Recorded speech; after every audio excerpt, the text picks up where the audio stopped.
ಅಕ್ರಮ ಬಾಂಗ್ಲಾದೇಶ ವಲಸಿಗರ ಪತ್ತೆ ಕಾರ್ಯಾಚರಣೆಗೆ ಮುಂದಾದ ರಾಷ್ಟ್ರ ರಕ್ಷಣಾ ಪಡೆಯ ಮುಖಂಡ ಪುನೀತ್ ಕೆರೆಹಳ್ಳಿಯನ್ನ ಪೊಲೀಸರು ಬಂಧಿಸಿದ್ದಾರೆ.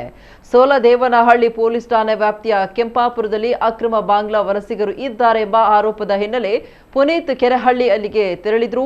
ಹಾಸನ್ ಎಂಬಾತ ಅಕ್ರಮ ಬಾಂಗ್ಲಾ ವಲಸಿಗ ಅಂತ ಪುನೀತ್ ಕೆರೆಹಳ್ಳಿ ಆರೋಪಿಸಿದಲ್ಲದೆ ಈ ಸಂಬಂಧ ಸೋಲದೇವನಹಳ್ಳಿ ಪೊಲೀಸ್ ಠಾಣೆಗೆ ದೂರನ್ನ ನೀಡಿದ್ದಾರೆ. ದೂರು ನೀಡಿ ಠಾಣೆಯಿಂದ ಹೋಗ್ತಾ ಇದ್ದ ವೇಳೆ ಬಾಗಲಗುಂಟೆ ಪೊಲೀಸರು ಪುನೀತ್ ಕೆರೆಹಳ್ಳಿಯನ್ನ ಬಂಧಿಸಿದ್ದಾರೆ. ಪುನೀತ್ ಕೆರೆಹಳ್ಳಿಯ ವಿರುದ್ಧ ಈ ಹಿಂದೆ ಅಕ್ರಮ ಗೋ ಸಾಗಾಟ ಸೇರಿದಂತೆ ಹಲವು ಪ್ರಕರಣಗಳು ದಾಖಲಾಗಿತ್ತು.